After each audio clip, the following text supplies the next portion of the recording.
All right, John. Hey. Ready?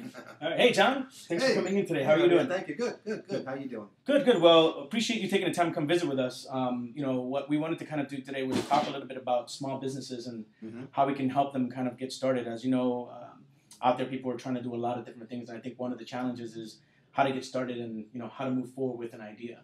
So we kind of just want to pick your brain and appreciate some of your input that we can pass on to some of our viewers and it'd be great to see what we can kind of do. Yeah. One of the things that I know that it's always a challenge is the setup, the beginning, from concept to how to even get started. I know that we're set up as a corporation. What is the best benefit for a corporation? How do you determine which is the best way to go to start setting up your company? A lot of it has to do with how many people are involved in the organization and how much money you have to spend to set up the entity. Because obviously if you incorporate or you do an LLC, it's going to be much more costly to set up books and to get everything registered with the state than it is if you do just a sole proprietorship. The benefits of having a corporation and the LLCs is that you have protection against creditors, and really it's for creditors that you don't personally sign on. Unfortunately, in many small businesses, you have to personally guarantee a lot of your debts. So it goes beyond that corporation debt, but for the most part, there's a lot of things that you can get away with without having to personally sign, and you're protected from that through the corporation as long as it's nothing that's being done illegally. Right. From going from an LLC or an S corporation or a regular corporation, really the difference is the type of business that you're doing. There's some tax advantages of having an LLC versus an S corporation or a regular corporation. And the difference between an S and what they call a regular C corporation is on a C corporation, it pays its own taxes.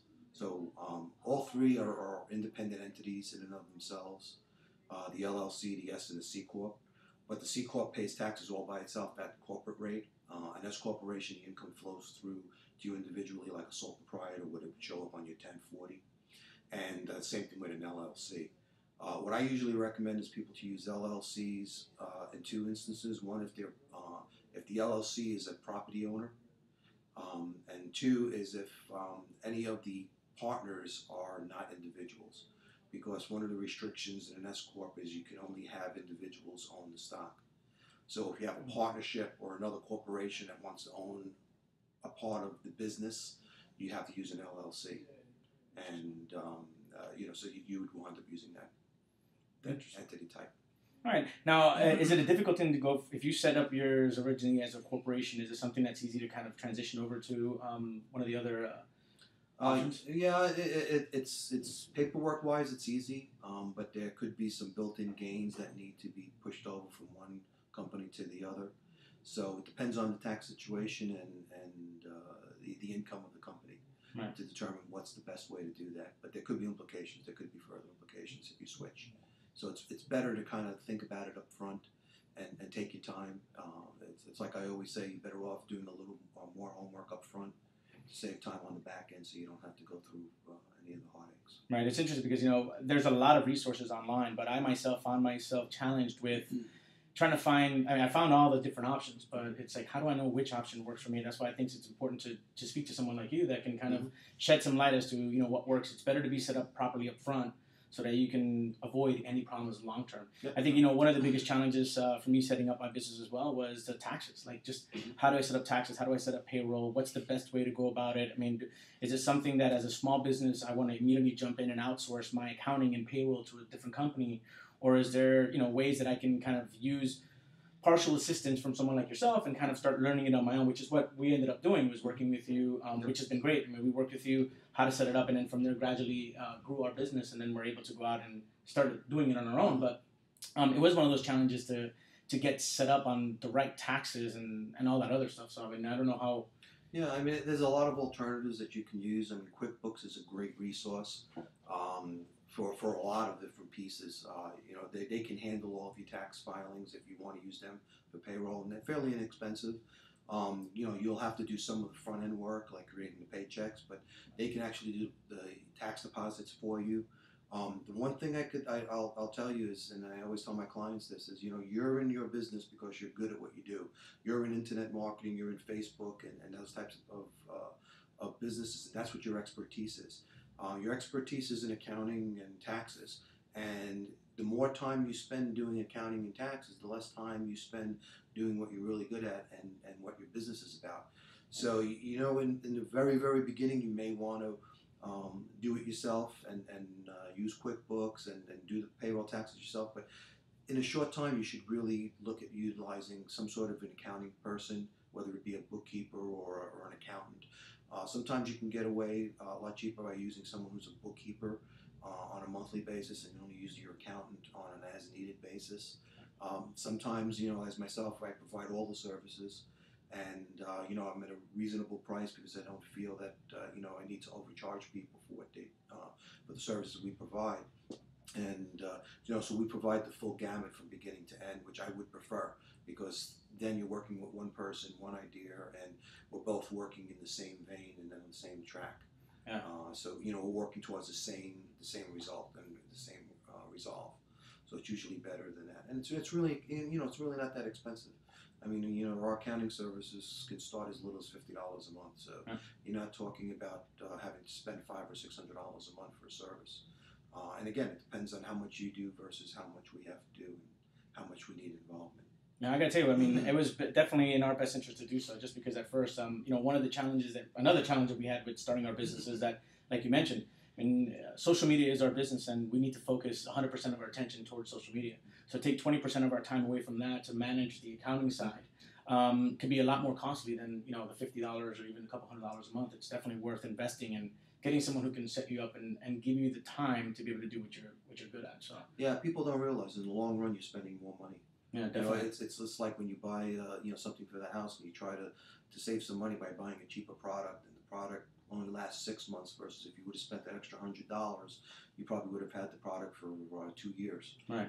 It's kind of a short-sighted thinking, and if you're looking to build your business for long term, you have to get away from short-sighted thinking. You have to think long term, and sometimes, even with your clients, I mean, sometimes you'll have to throw in some additional services for free in the beginning to build that long-term relationship.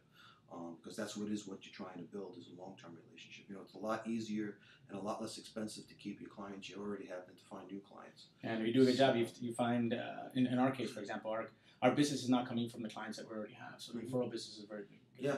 It's the best. I built my accounting practice on referral business only. Right. So I don't do any advertising. So it's the way to go. You build up the best clientele that you can have. Right. Well, as our business is starting to grow now, we're starting to bring on more people. One of the questions that we always get is, what's my title going to be and what am I going to do with the company? I know that in some cases when you're looking at management or some of the entry-level positions is not a challenge.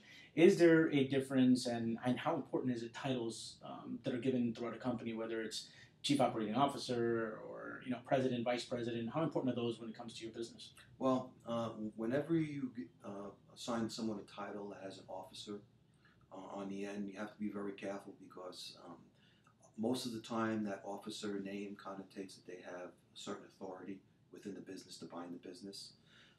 So you have to be very careful because even if you have documents that say, Joe is a Chief Operating Officer, but he's not obligated to bind a company, it won't hold up in court. You'll have to fight it out because they're an officer of the company. So when you're looking at Chief Financial Officer, Chief Operating Officer, Chief Executive Officer, you have to be very careful in assigning those titles because those should be really laid out for people that are going to be part of the business and kind of almost be like an ownership in the business. Right. Somewhat.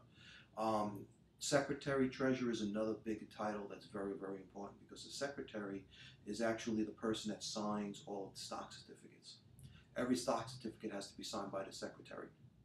So that secretary position really dictates a lot of responsibility and can dictate a lot of commitment on the corporation. Same thing with the treasurer position.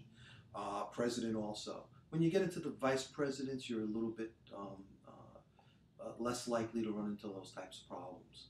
And in vice presidents, you can have different levels because you can have a vice president, senior vice president, right, executive vice president. Usually the executive vice president will carry the title of also some sort of financial officer or some sort of officer title. Right. So, I wouldn't use titles so nonchalant. Right. Be very careful in how you do that. That's important to know, because I know when when I first started looking at bringing people on board, I mean, a lot of them were very important to them was the title, whether it be president or whether they came from. And it's one of the things that I always found myself kind of always questioning is like, how important is it for the business, for the taxes, and what it does. So definitely some great input. Yeah. It's a lot of people are hung up on titles because they want to put on their resume.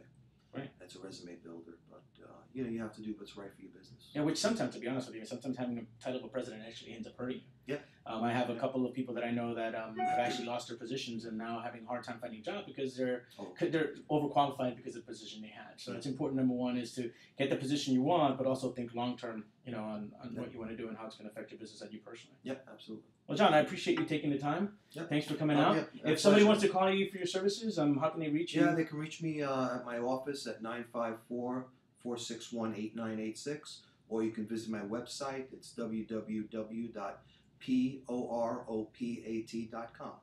All right. Again, thank you very much, John, and look forward to having you back on. Great. All right. Have a good day. Thank you. All right.